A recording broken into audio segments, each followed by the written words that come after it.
recorded introduction. So, all right. So, hey, if you happen to be watching us right now, this is Stormfront Freaks Raw. This is episode 73. We call it Raw because you happen to be watching either the live recording, if you're watching this live on Thursday night, or if you're watching it later on, you're just watching the recording. But regardless, we call it Stormfront Freaks Raw because you're catching all the crap. You're catching everything.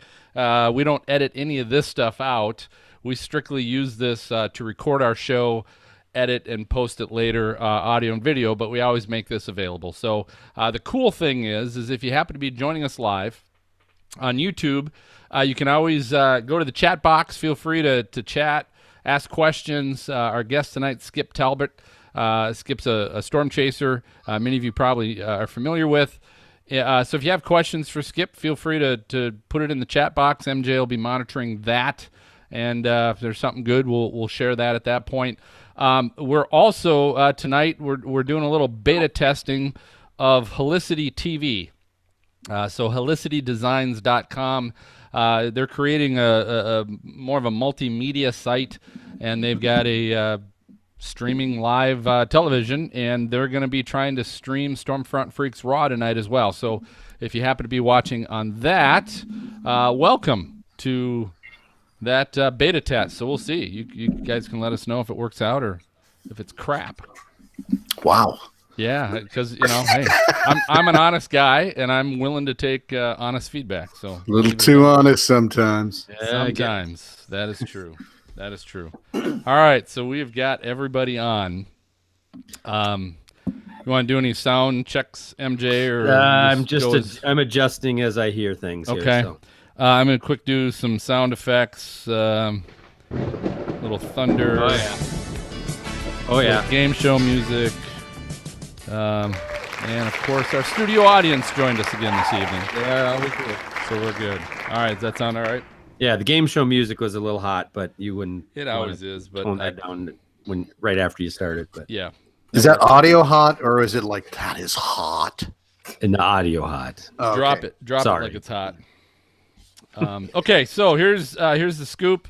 Do me a favor, Morgan, tap your mic. Yep, you're good, Maz. Little tap, that's good. Skip. Oh, you're doing your laptop, right? Yeah. Or your camera. That's fine. Smack your laptop really hard. Yeah, just drop it. That'd be good. Everybody's got their headphones on. Morgan, do you got headphones? I just remembered them. Okay. I'm detangling. All right, we'll let you get those set up. Skip, if for any reason you get knocked off, the same link, we'll just get you right back on, and we'll start recording when you get back on again. Great. Reminder to everybody, what are you drinking? Kind of be short and sweet to that. And we'll start with our normal introduction. I'll introduce the team. Morgan, you get a little special introduction tonight since it's your first. And then we'll turn it over to Morgan to do a formal, but a better introduction of Skip.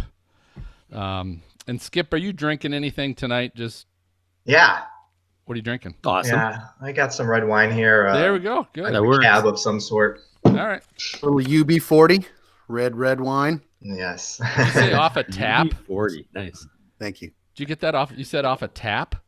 No, a cab of some kind. Got it. You're using the lingo. Never take wine from a cab or a taxi. That's right. All right, so we'll do the opening. Then we'll get to Skip's introduction. We'll start the questions with Skip. Somewhere, I would say 20 after, quarter after, somewhere in there. I'm going to kind of stop our interviews and take a quick break, and then we'll come back, and then we can talk a little bit at the break again what we're coming back to. But just so you guys have a heads up, about quarter after, 20 after, we'll take a quick break. Okay. Any questions, Skip? You good? I'm good. All right. So let's do this. And if you have to mute yourself for any reason, or if there's noise in the background, you can move your mouse button, and you should have a little microphone image pulls up. You can mute your microphone that way if you have to. But you'll probably be talking a lot, Skip, so glad you got the wine. All right, so here we go in 3, 2, Well, hey, everybody, welcome to the most entertaining weather podcast on your listening and viewing device. This is the Stormfront Freaks podcast. If you happen to be a first-time listener, thanks for stopping by to check us out. Be sure to go to stormfrontfreaks.com. You can access our library of previous shows, famous guests from the weather industry, like storm chasers, Pecos Hank Shima was with us once. We also had Daniel Shaw from Australia, just a couple of the chasers that have been with us in the past. But this is episode 73. We happen to have tonight Storm Chaser Skip Talbot is going to be joining us at the bar tonight. So welcome, Skip is here. We're also going to get to play another version of our lightning round with our guest. And we'll be sharing some WX resources, and you'll love those because we got some great things that you're going to want to add to some of your own resources. But we also have our new Tornado Talk and Tracker Chat segments. So we got a great episode ahead of us. But before we get to all that, it's always happy hour when we record the show. So it just kind of lets you know we've got a fun, laid-back nature in what we do. But it's a great way to also introduce our co-hosts. So one of the folks we have joining us tonight for the first time is Morgan Clark. So welcome, Morgan. Hey, Morgan. So Morgan is our intern this spring. She's studying atmospheric science and communication, correct? Yep. Is that right? Okay, so she's at Ohio State University. She's going to be also helping us with the business a little bit behind the scenes, but she'll also be joining us for the broadcast. Tonight's her first one. So we have someone to pick on tonight, Morgan, but what are you drinking? What are you drinking tonight? I am drinking. I've been following you guys on Twitter with the whole, meteorology beers. So I've got, you can't really see it, the lighting. It's Humulus Nimbus by Seventh Son Brewing, and I'm drinking it out of my little Ohio State mug. Go Beautiful. Bucks. Yes. Nice. Just giving a little love to the Bucks. All right, well, MJ is back with us as well. MJ, what are you drinking tonight? I am tonight. I have a Yellow Belly small batch hard cider. It's barrel aged. It's bottled right here in Moore, Minnesota. It's a local. You are what you drink, you know. Yeah, well. A little more. I think every town in Minnesota's got some kind of brewery or distillery or something, correct? I think be so. Fair? I think you have to. Yeah. I know Wisconsin does. I remember that much. But Maz, what are you drinking this evening? Okay, so I'm back with another one that looks like Cold 45, another ginormous You got a bottle. 40?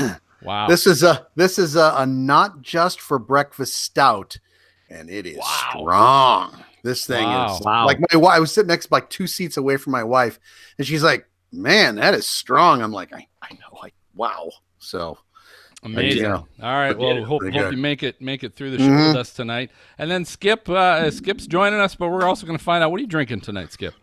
Hey guys, I just got some Cabernet here, so nice. red wine tonight. That works.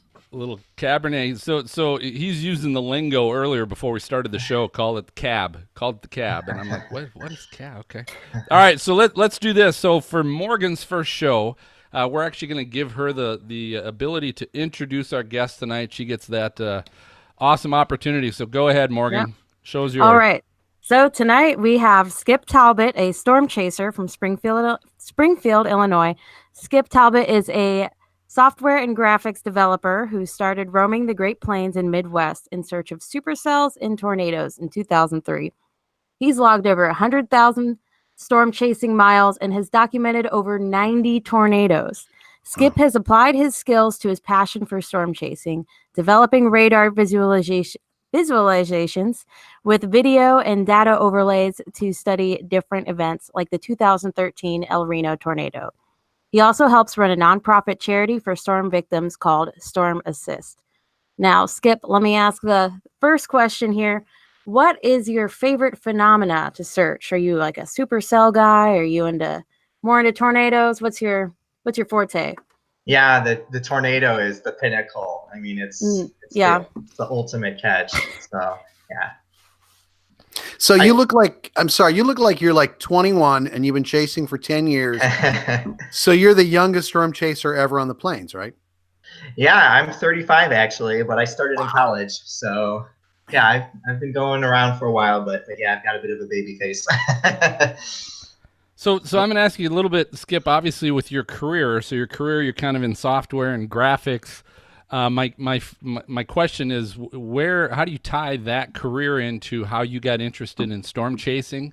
First, second question to that is, how do you use your skills in software and graphics to maybe help you with storm chasing? Yeah, great question. So they started off as two completely separate, paths. I was doing one thing over here and another thing over there. My job was completely independent of my storm chasing hobby, and it just started as an interest for me, something I wanted to go and do. So I just went out into the field and started storm chasing. And meanwhile, I had my own job as a software developer. But the two have now converged, where I have folks, atmospheric scientists and other people asking me, we need help with this software, we need help with this website.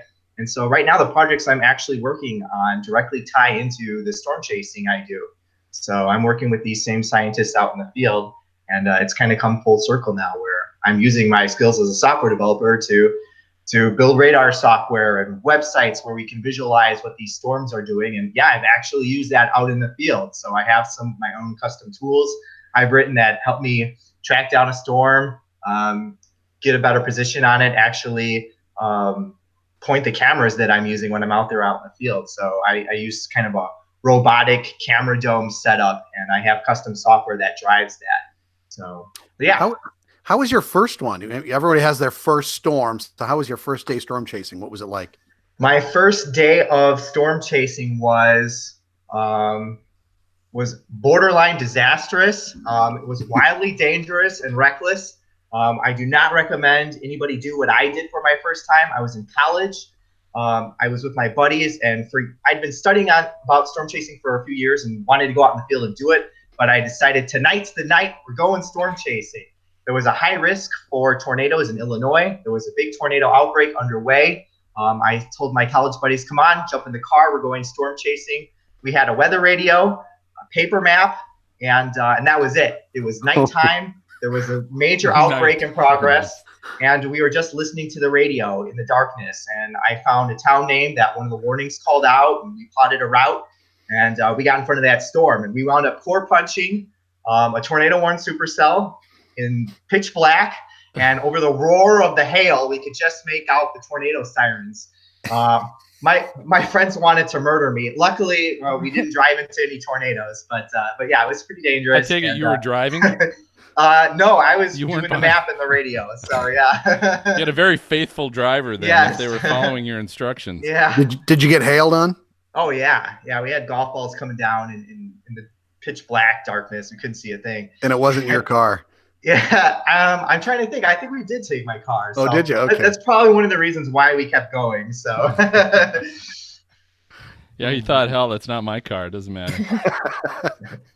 So, hey, I wanted to quick jump back to your, as you're talking about vehicles, so you're talking about this software program that helps your camera. Yeah. Explain that a little bit in layman's terms.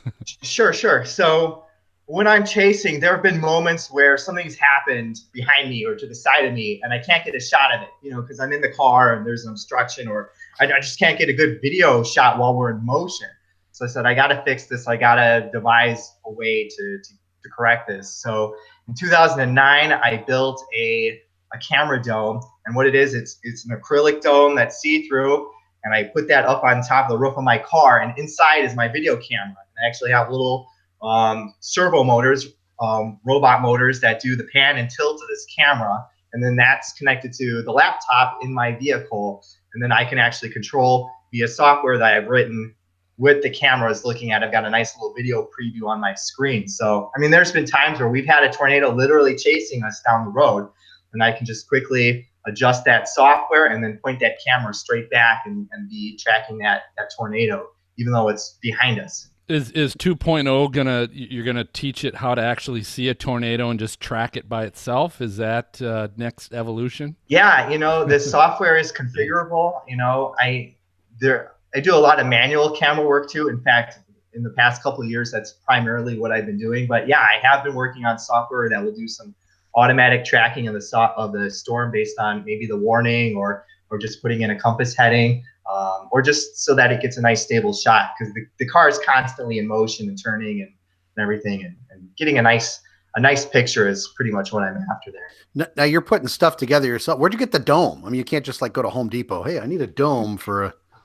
Yeah, I mean, actually, a lot of the parts I can get from Home Depot, but there are a lot of internet suppliers out there that will do custom fabrication stuff for you. They'll do laser cutting of plastic parts, and you can even have stuff 3D printed now, which is really cool. I'm buddy with a guy named Brad Goddard, a chaser out of the Quad Cities area, and he runs his own fabrication shop, and he's made parts for me. But yeah, I can actually, there's websites where you can custom order an acrylic dome, and they will make it to spec for you. So yeah. How much does that cost? Oh man, it's been a gigantic money pit. I don't even want to try to add it up in my head. Bringing back nightmares. I've wasted thousands of dollars building these little contraptions. So some of them didn't work at all, and some of them have worked quite well. So. All right, so I'm going to jump to Skip. There was something, and we had shared it on an episode very early on as a WX resource, but you had done, and I can't remember, I think I saw it at a ChaserCon somewhere, but you had done a repeat of the El Reno tornado and pulled together video footage from lots of other chasers, and I don't know if other people were involved in that with you, but I do know that was a project you had worked on. But it was really cool because it could track the path of the El Reno tornado, and it also allowed you to view the video of any of the chasers around the tornado at the exact moment, and had it all synced to each other. So you could track a chaser on the north end of it and one on the south end of it and see both views synced exactly at the same time to see different views of that. So I just thought that was the coolest thing in the world. But my question is, what was the real end game to putting that together? What were you trying to accomplish with that, and what have you accomplished with it? Yeah, so what that was is the El Reno survey, and if you want to check it out and go look at it, just Google El Reno survey and the website will come up, and you can use our interactive web tool. And so what we did was, after that deadly and record-breaking El Reno tornado, we wanted to basically find out what that storm did and why it did it. And we had this just enormous mass of storm chaser video that's out there. There were hundreds and hundreds of storm chasers on that storm from every position and every angle, documenting every aspect of that storm. But the problem is it's all just kind of this uncontrolled mess of data. How do we take all of that and utilize it and make it useful to people that want to study this storm? So Anton Simon, he's an atmospheric scientist out of New York. He's our project lead. He organized our group and brought me on as a software developer. And he said, let's take all of this storm chaser footage, let's put it in one database, and let's synchronize it so that we have everybody's video down to a 30th of a second accuracy. And we know exactly where every chaser is, where they were on this storm. And what they did is they actually looked at the lightning strikes in that storm. So there's a flash of lightning, and we can see it in everybody's video. And then we synchronized every single video to that single lightning flash. And that gave us basically an accuracy of one frame of video, which is about a 30th of a second. So we had 90 storm chasers donate video from this event, put in this database. It was all synchronized down very precisely. We got everybody's very specific GPS position using Google Maps. We can look in their video to see exactly where they're positioned. We took all of this data, put it in a database, and then my job was to come in and make an interactive web tool based out of that. So when you go to the website, you'll see an interactive Google Maps display. On top of the map is the radar data from the storm. You'll see the tornado animated across the map in real time. And then all of those 90 storm chasers, their video and positioning data is in that tool. And you can flip between the different video angles. It's all interactive. You can click on the cars as they move along the map and see who's shooting from this location, who's shooting from that location. So what we wanted to do with this thing is make a research tool that's available to anyone that wants to use this data to learn from the storm. And it's been several years now, but there are still projects and research and a lot of great work that's coming out of this effort. Stuff is still being published. Some of our more notable projects that we've been able to contribute to, Jana Hauser, she's an atmospheric scientist. She works with Howie Bluestein. She used the Raxpol mobile radar data from that storm and then compared it with the storm chaser video in our web tool to verify their radar observations from the storm. And they had a really, really surprising discovery. The lowest tilt of the radar beam, they usually discard it because there's too much ground clutter and noise. They don't like that data there. It's unreliable. But what they saw in their data was really intriguing to them. They noticed that the tornado vortex signature appeared in the lowest tilt first before it appeared higher up in the storm, because they're slicing that storm at different heights. They said, hey, this tornado started at the ground first, not up in the storm. So this looks like a pretty compelling case that we have bottom-up tornado genesis. Basically, this tornado spun up from the ground first rather than touching down coming out of the clouds. So they normally would find that radar data suspect because it was just in that lowest tilt, but they were able to go back and use our tool and say, okay, at precisely this second when our radar beam sweep the storm, what were the storm chasers seeing? And sure enough, from multiple angles, there were multiple vortices kicking up from the ground in the storm chaser video. So yeah, I'm on the site right now. It's very cool. And I got to tell you, you guys are like the human Dorothy. You're all like those little teeny bits of information where you can go on the map. This is now, I'm also on the call for a data page. Are you still accepting data from people? Yeah, absolutely. So, we've had people donate shots years after the event, and we will still plug it in and make it available for use in the tool. Absolutely. So, and again, there's still discoveries and work that's being done with this. So, good job, Skip. This is cool. Thanks. That is cool. All right, hey, our intern Morgan, you've been pretty quiet. I got on the site. You're checking it out too. Yeah. All right. Well, I'm going to ask some fun questions here a little bit. So, Skip, chase alone or with others? Both. I usually try to have my regular chase partner with me, Jennifer Brindley. Yep. But I'll go solo too. But it's always nice having the extra eyes, extra help in the car, and somebody that you click with, and it makes you such a better chaser. So when you have a chase partner, how do you divvy up your duties? How do you and Jennifer split that up? Yeah, I do most of the driving and most of, I would say, kind of the radar nav, and Jen, she is looking out the window and shooting. She's doing stills and I'm doing video. And I try to, again, with the camera dome and my camera mounts and stuff, I try to let my video run autonomously so that I can focus on the drive and the rest of the chase. But yeah, she is actively doing all of our photography. So, and really doing most of our storm spotting, because I'm focused on the road. It's up to her to find, the structure that we're looking at. So when you're picking volunteers and stuff, do you have like a survey? And one of the questions is like, do you have a strong bladder, can go for hours without having to go to the bathroom, stuff like that? Yeah. You mean like when I'm having people come with me? Yeah, because I'm down to 15 minutes and I almost have to go again. Yeah, so Maz, you're out. Yeah. Yeah, absolutely. I mean, having a large bladder is one of the best skills you can have as a storm chaser, for sure. I agree. Yeah. Okay, so here's another fun question. Top 5 things you need to have access to when you're chasing besides your vehicle. So top 5 things besides your vehicle while you're chasing that you need to have access to. Catheter. Yeah. Yeah, we actually talked about putting in a relief tube in the vehicle, and wow. Just drill a hole through the floor and run some polyurethane through there. Yeah, no funnel. Yeah, man. No, Morgan's not coming back. By the way, I'll go. I'm not going. No. I actually have a really funny story about that. So I actually chased in the tornado intercept vehicle for a while too, and inside the TIV, they actually have a hatch in the floor for that very purpose. You just open up the hatch, but the problem is there's so much wind that comes in, it just absolutely doesn't work. So, wow.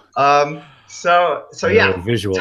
top 5 things. So I try to break it down into categories, and so I don't really even know if you need 5. So 5 things, like, think either sites, websites that you got to use, or obviously to use it, you need to have your phone or a laptop. Yeah. Like any of those things. Yeah. So number 1 is you need some form of navigation, and that varies from chaser to chaser. What's yours?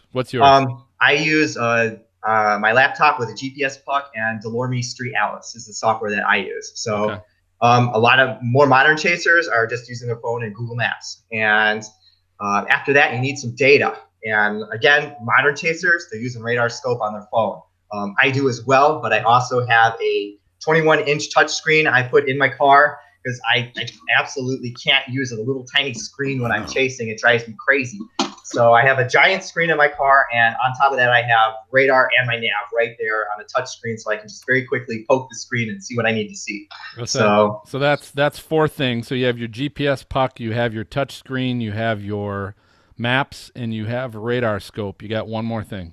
Yeah. Okay. One more thing. It's the College of DuPage's website, because I can get all of my forecasting. Yeah, models and satellite and current observations. It's like my one-stop go-to shop. So, yeah. If you've got a blue sky bust and you got a 21-inch screen, do you ever I'm going to watch Lion King now? Oh, absolutely. Yeah. We put out a movie when we're doing that. Sure. You better believe it. All right. Hey, so last I want to hear a little bit more about Storm Assist and that organization and kind of what you've been doing lately with them. Yeah, Storm Assist is just a loose-knit group of storm chasers. We're all volunteers.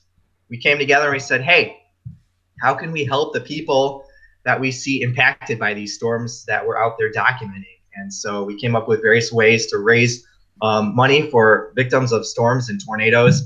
And what we do is every year, everyone donates their video and their beautiful photographs, and we assemble those into productions like a DVD and a Blu-ray. And we have an annual storm chasing DVD, and we sell that, and then 100% of the profits from that go to storm victims. So we use that as a fundraiser, and then the next tornado that hits, it does damage or hurts people, we get together and we say, hey, how can we send money to this community? Well, we're a small group. Our donations are relatively small, so instead of them just going to, say, the Red Cross, where we get kind of lost in the overhead, we try to actually go directly to the community. So we've donated to pet shelters, schools. We've given debit cards out to actual residents who have been hit by these storms, just so that our small contributions have the most impact. So that's awesome. Yeah, that is. That's really good. Well, I'll tell you what. Hey, we're going to take a short break. Go ahead and refill your drink and check out our tracker chat with the tornado trackers. They're discussing their favorite states to chase in. We'll be right back with our question of the week. Okay, cool. Hey, wow, we got applause on the way out this time. I know. Yeah, I don't know. That just came to me. That just came to me. It's Skip, man. It's all Skip. He was so good. Yeah. Hey, so any Skip questions from our viewers, live viewers? Not yet. All right.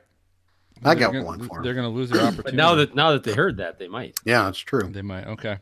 And hey, if you happen to be watching us live or you're watching the recording after the fact, realize when we take these breaks, when we edit the show for the audio podcast or the video broadcast, when we edit it, we put in like this break. We have the tornado trackers doing their tracker chat. You're not watching it here, so if you really want to see those things or hear those things, you definitely have to check out the edited version of our show on your favorite podcast app, or you can watch the broadcast edit of the show. Is available usually the following Thursday on Oklahoma Weather Tracker TV, or it will post it on YouTube usually a couple weeks after. So just so you guys know that are watching now. I do have a question. That's all right, and it's one that might as well do during a break because it wouldn't make sense after. No, yeah, let's do it now since they're watching now anyway. Timothy Veltman says, "Is Skip chasing the event on Saturday over Dixie Alley?" Yeah, I'm looking at it really closely. I think it's going to be crap, but there is the shear. The helicity is, and the 0 to 1 kilometer shear is off the charts. And just because of that, I'm worried that something exceptional might happen. So I might head down to the Mississippi floodplain in the Missouri Boot Heel, or down in Arkansas and see what happens. But a lot of trees. Well, in the floodplain there, it's actually very treeless because it floods and the trees all get washed away. So you actually have this really nice flat treeless plain there near the river. Okay. And so storms are going to be flying though. So I'm going to just get in front of one and hope for the best. If I go, it's looking iffy.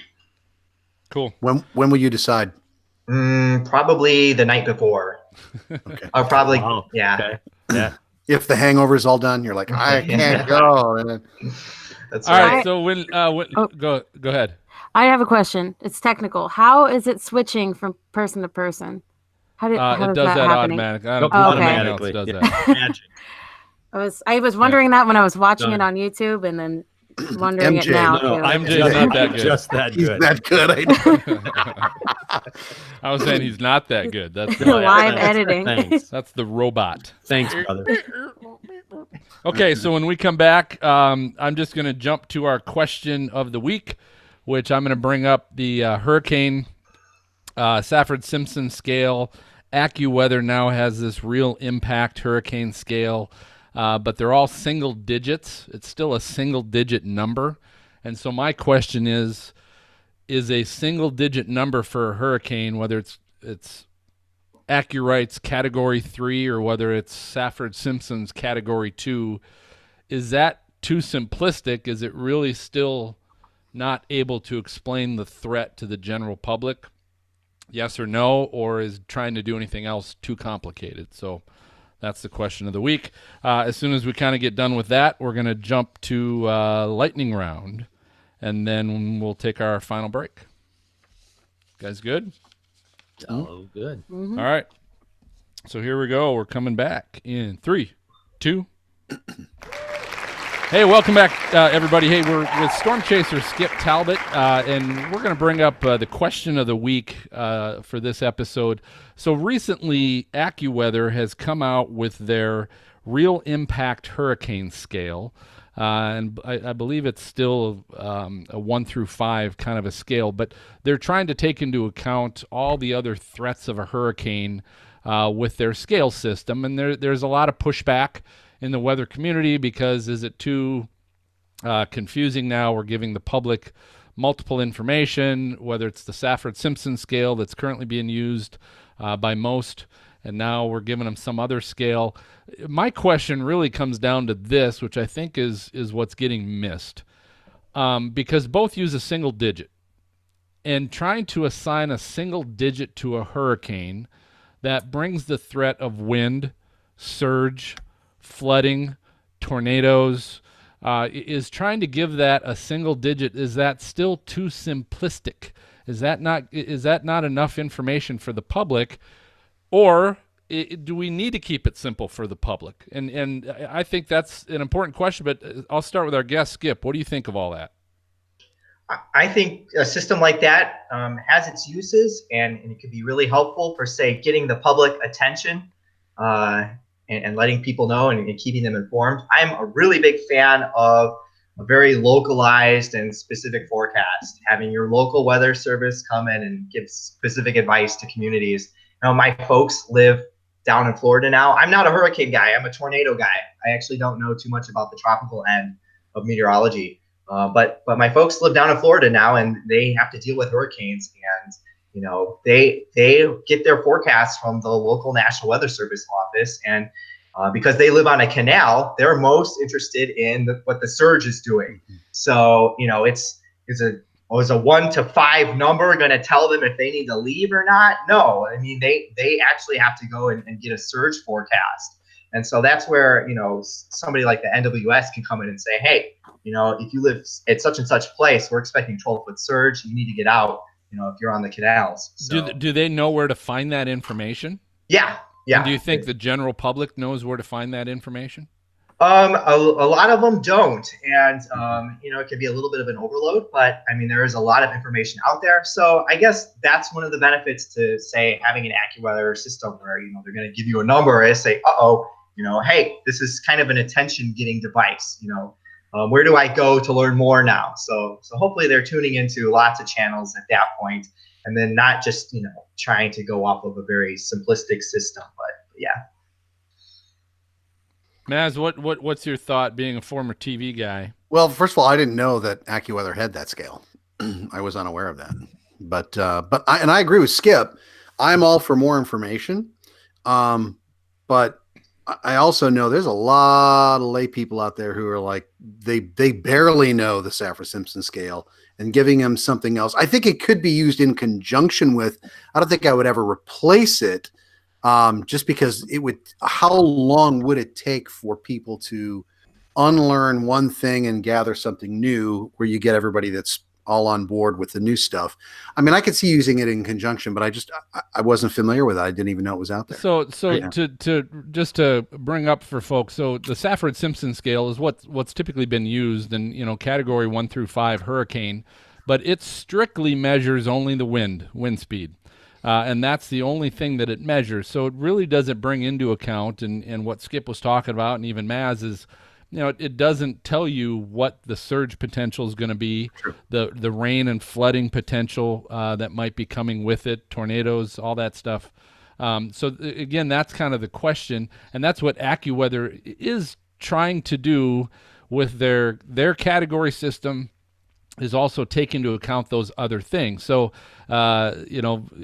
Saffir-Simpson scale might go, hey, this is a category 2 hurricane, but because of maybe the flooding potential, because it's moving so slow, AccuWeather might give it a category 4 because of the torrential rain and flooding that might come with it. But again, just saying it's category 4 still doesn't tell me necessarily what's coming with that. But MJ, were you going to mention something? Well, I mean, there's some good conversation going on in the chat too about it, and there people are thinking that they have AccuWeather's onto something, but they're maybe not doing it right yet.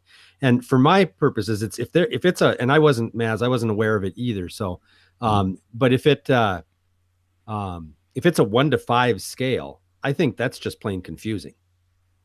When you have 2 different 1 through 5 scales. I mean, I think if they're going to do that more than one. Yeah, and provide more information, it has to be different in some way, so it doesn't confuse people.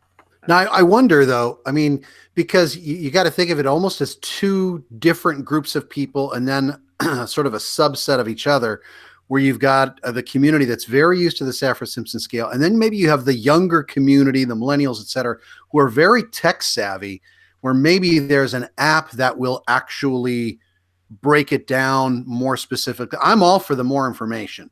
So like I said, Skip's parents are down there and they're able to pull up an app and say, in this specific area, the threat of a 6-8 foot storm surge is this high. That's more information that's helpful. I'm very careful to change the way things have been. Morgan, what do you think? What do you think? Were you familiar with what AccuWeather was doing, and what's the hubbub? I heard about it from you actually during our interview. I remember discussing that. But I think keeping it simple is a good idea. I know my communication classes, they teach us if you're writing for the general public, you're going to want to do it for a 4th grade level, because that's the average, not reading level, or just it's general public, so comprehensions. Yeah. So keeping it from a 1 to 9 scale is fine. I think it would be nice to shift for tornadoes, storm surge, flooding potential, and then maybe add change the current Saffir-Simpson scale to a subset of that, it's a category 6 hurricane, but with winds, the winds are category 3. I don't know, because I feel that the storm surge is really, really important when it comes to hurricane damage. So I think that I don't know, I feel like I don't have enough enough experience in this, but I think it's mostly up to the broadcasters. People trust their broadcasters, and especially in, I'm sure Florida and Texas, they need to know their hurricane stuff around the Gulf and the coast. So it's really up to them communicating what's important. Now, I will tell you, Morgan, when I was on the air, we were supposed to explain to a 5th grade level, and now you're saying 4th grade. Are things getting worse out there? I think it's autocorrect. People are saying the letter U instead of YOU and all that. Okay. But do you think it would be too complicated to still maybe have a category 1 through 5, but you rank a category for each of those threats? You have a wind scale threat, keep Saffir-Simpson wind scale threat, but you also have a category 1 through 5 surge threat, 1 through 5 flooding threat. Maybe like a letter scale. I was thinking about this, comparing it. I have like R2, curly, D2. Well, I have curly hair. So for curly hair people, there's like different types. There's like 3A curls. I don't know if any curly hair girls are listening to this, but there's, a different texture, and then there's a different kind of coil. If we could do categories like 1 through 5, and then, an A flooding, it's not going to be, detrimental to property damage, or like an E, that's Harvey damage. So that would be interesting. I didn't know there was a what would my number be for my hair? You'd be a 00. 00. Yes. So Phil, it's interesting that you guys are bringing that up about, stick with the Saffir-Simpson scale, but have subcategories. One of our viewers had just suggested that just before you said it, about stick with it, but categorize each different impact. And he said, like they do with percentages on the SPC outlooks. But you've got some other interesting ideas. And again, I don't know if that gets too complicated either. Yeah, I don't know. I mean, that maybe there's a reason why people are doing these just 1 through 5, but I just think it would make more sense to even if I'm on TV saying, all right, everybody, it's a category 3 hurricane on the Saffir-Simpson wind scale, but understand they are forecasting this to be a category 5 flooding threat because of the speed and I don't know. Or Morgan, a category 3 with pink curlers as opposed to the blue. Yeah. That's right. That's right. Yeah, interesting. All right. Well, we're always interested to hear what you, our listener or viewer, has to say. So feel free, let us know, guys. Send us an email at questions@stormfrontfreaks.com, or find us on Twitter at stormfrontfreak, and maybe let us know what you think, or let us know what your questions are. But hey, that is the sign. It is time for our lightning round. So this is our game show of flashy questions for our guests. We invite everybody to play along, including you. And tonight, so Skip, we're going to play, I don't know if you're familiar with Family Feud, but we're going to play a little Family Feud Roach Motels. So you're a chaser, and so obviously on the road, you got to pick some motels to stay at sometimes if you're doing a multi-day chase. So we're doing Family Feud Roach Motels. So we're going to play this like Family Feud. Our freaks, they are one family, and you're all by yourself. So it's like you're chasing alone today, but you are your own family. So what I'm going to do, so we have our top 10 answers on the board, and I'm going to start first with you, and then I'll pick one of the freaks, and whichever one of you picks the highest ranking one, you'll have the choice of either keeping it and going with the whole thing before you get 3 strikes, or you can pass it, hoping that the other team will get 3 strikes before guessing it all, and you can steal it. So just like Family Feud. So here's how this works. So this is according to the American Customer Satisfaction Index. Which 10 hotel chains receive the lowest scores? Right? Why we're calling it Roach Motels. Which 10 hotel chains receive the lowest scores? So we're throwing some people under the bus tonight. But Skip, I'm going to start with you. What hotel chain do you think received the lowest customer satisfaction score? Red Roof Inn. Red Roof Inn. Red Roof Inn. No, Red Roof Inn is not on that list. Wow, really? Now it's possible that they weren't surveyed. I don't know that for sure. But Red Roof Inn is not on. So I'm going to go to MJ for the freaks. What would you say? Motel 6. Motel 6, that is number 2 on the board. So freaks, you guys can either keep it and try and guess them all before 3 strikes, or you can pass it to Skip. He can try and guess them all before 3 strikes. And hopes to make Skip do it. All right, Skip, do it. Yes. Skip is all you, baby. You're chasing alone tonight. Because we don't want to blow our potential 10 sponsors in the future. Okay, yeah, we're blowing this for sure. All right, so Skip, Motel 6 is already on the board. Who else do you think might be on there? Oh, God, I always try to stay at quirky little mom and pop joints just because of this. Super 8. Super 8? That would be number 1. Number 1, of course. For worst customer satisfaction. So Super 8 and Motel 6 on the board. You still have 3 through 10. Gosh, I'm even blanking to come up with any more. Days In. Days In. That is number 4 on the list. All right. Good job. And again, these are pretty well-known hotel chains. And some of them, truthfully, you might not think are really that bad, but they were in the bottom 10 of this list of, I think it was maybe 25, 30 hotel chains.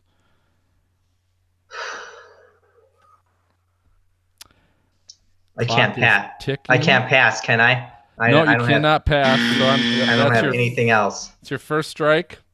You can't think of another hotel chain? I can, but there's no way they're on the list. Well, they're nice. Try it. You got nothing to lose at this point. Let them stay. No. What do you think? They won't let you stay there anymore. Yeah. No, like we always try, because Jen has a friends and family discount that we use all the time at stuff like the Marriott. So there's no way they're on there.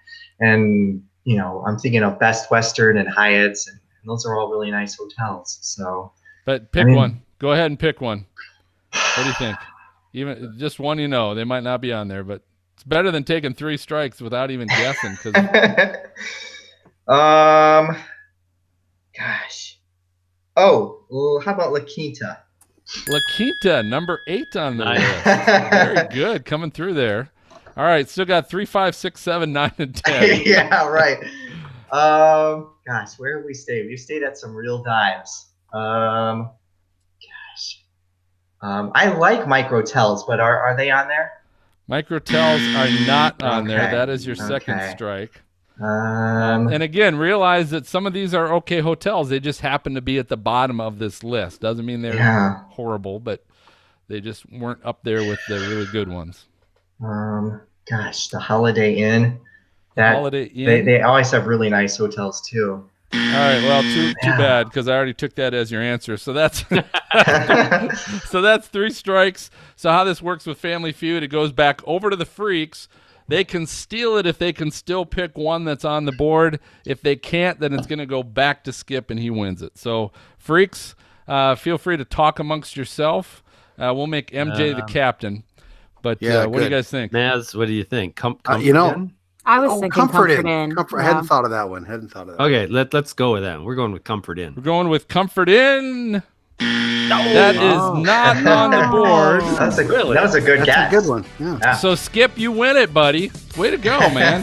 You win the lightning round. So let me cover the ones that are still here on the board. So number 3 was the Econo Lodge. Okay. Sure. Oh yeah. Number 5 was the Ramada. Ramada. Which I'll be honest with you though, they're kind of low end. Number 6 is Quality Inns. Okay. I was thinking that one too. Number 7, Sheraton. Number 7. Okay. Really? And then Skip, number 9, Best Western. Best Western. That was down there. And then still finishing 10th, but just making it in that bottom 10 was the Baymont Inn and Suites. Huh. So there you go. Look at that. We surprised everybody. Where was this found? This was the American Customer Satisfaction Index. Didn't even know there was one. There you go. Well, there is. So, hey, we're going to take our final break. Let's ask Skip how to find him and follow him. Oh, yeah. Sorry about that, Skip. Yeah. Where can people find you or follow you? Whether social media or email or website? Yeah, I'm scattered on the web. It's you can get my videos at youtube.com/Skip Talbot.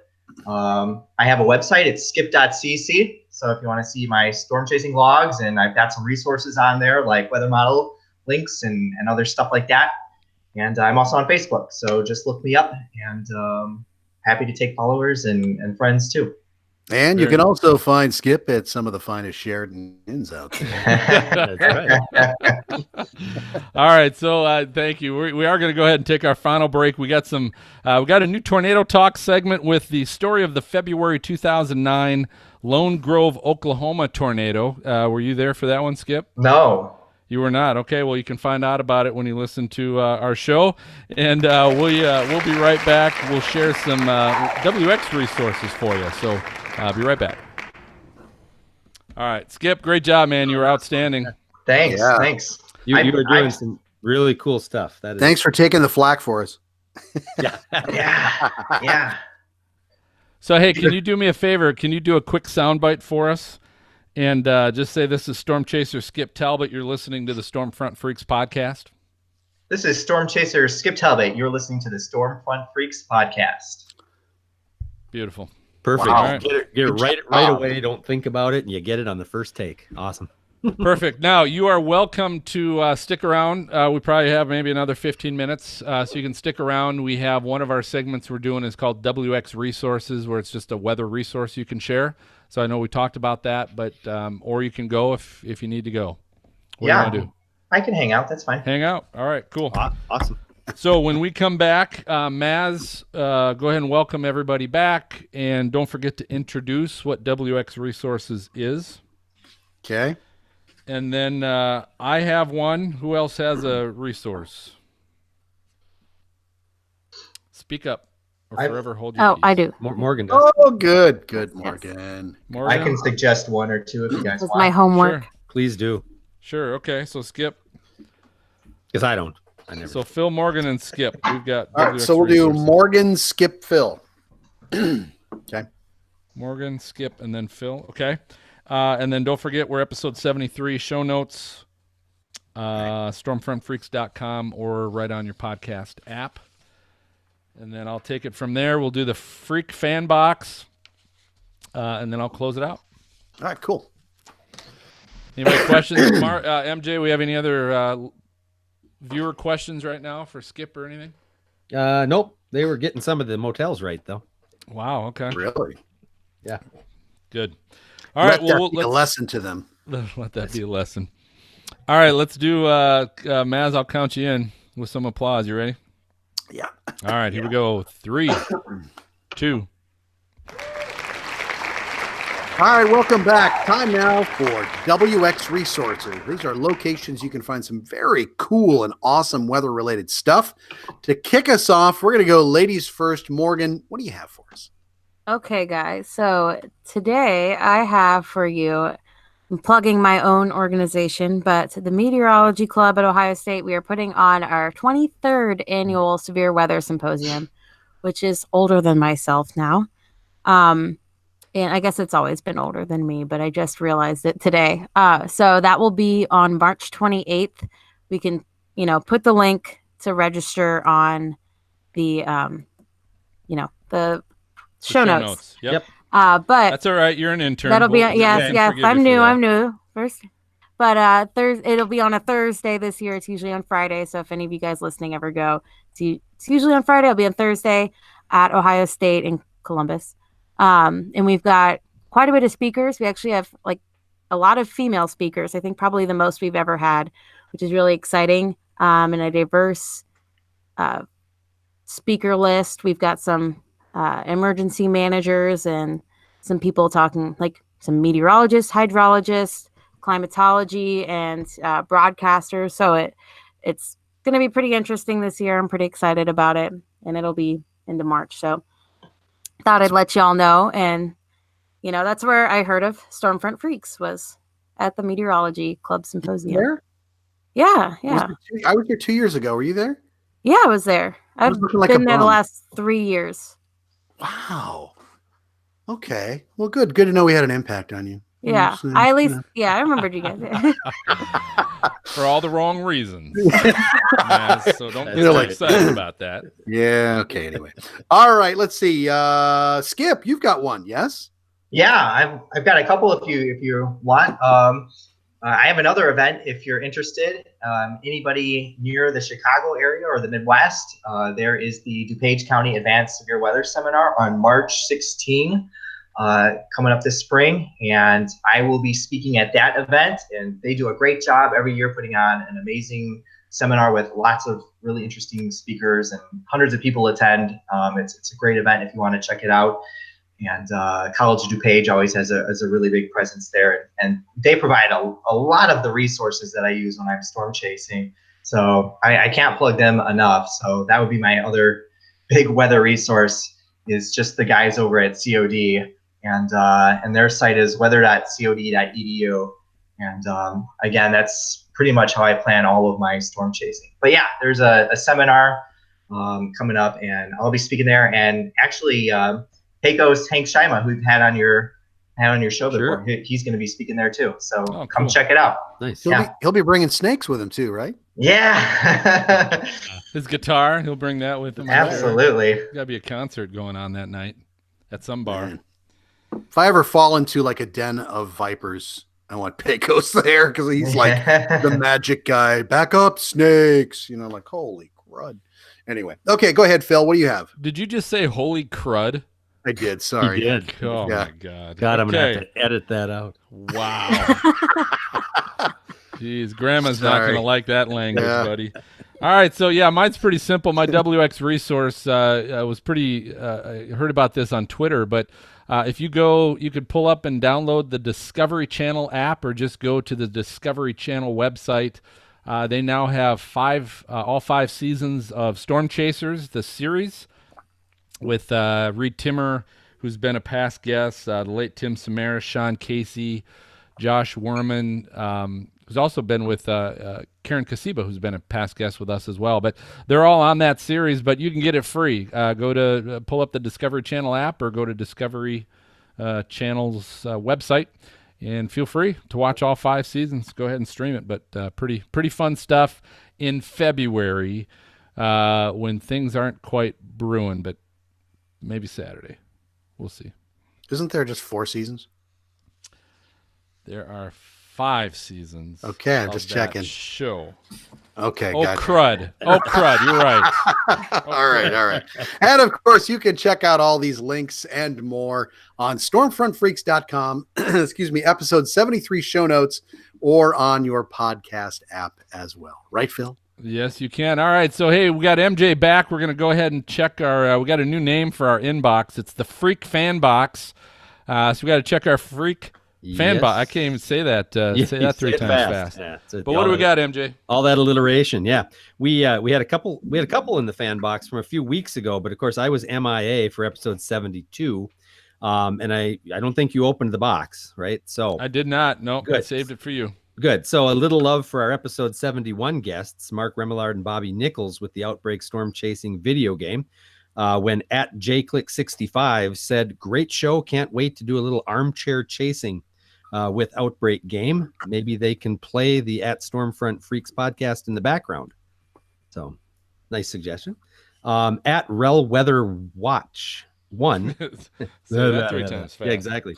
Says, "I watched the podcast, loved it, and can't wait until the game is released." So thank you for those comments, and we always love to hear from all of you. So please keep them coming into the Freak Fan Box. Yeah, and you can get to the Freak Fan Box. Go ahead and send us an email at questions@stormfrontfreaks.com, or you can find us on Facebook or Twitter. Twitter, we're at Stormfront Freak. So that just about does it for this episode of Stormfront Freaks podcast. Thanks for listening or watching. But before I reveal our next guest, if you enjoy our show, do us a favor. Leave us a great review on your podcast app. And don't forget to subscribe to the show by hitting your podcast app subscribe button. Just works like a magazine or newspaper subscription, except ours is free. It just assures you get the latest show delivered right to your inbox the minute, or your Freak Fan Box, I guess, the moment that we release it. So, hey, special Thanks to our guest tonight, Skip Talbot. Skip, thanks for joining us. You're awesome. Thanks for having me. Yeah, we had a great time, so thanks for coming on. And our next episode in 2 weeks, it's National Weather Podcast Month, and we're going to be recording on March 7th as we continue going coast to coast with your favorite TV meteorologists. And we'll be talking to Brad Souter of San Antonio. He's a chief meteorologist on TV down there. If you'd like to watch the recording live, you can do so. It's at 9 p.m. Eastern, 8 Central. Check us out on the YouTube channel.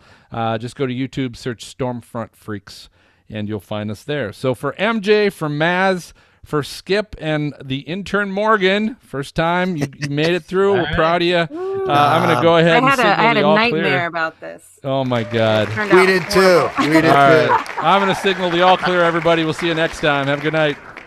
Goodbye. See ya.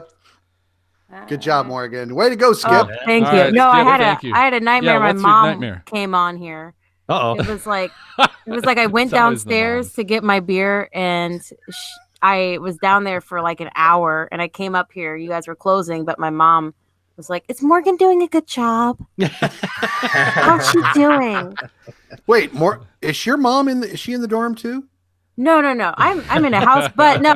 My mom had my Google password and got on or something. That's funny. And the sick fantasy I had. Morgan, I'll tell you this. You would not be the first Stormfront Freaks co-host to have their mom on the show. No, No. Oh. Right. Reed Timmer had his mom on the show. Yep. Kim Cunningham has had her mom.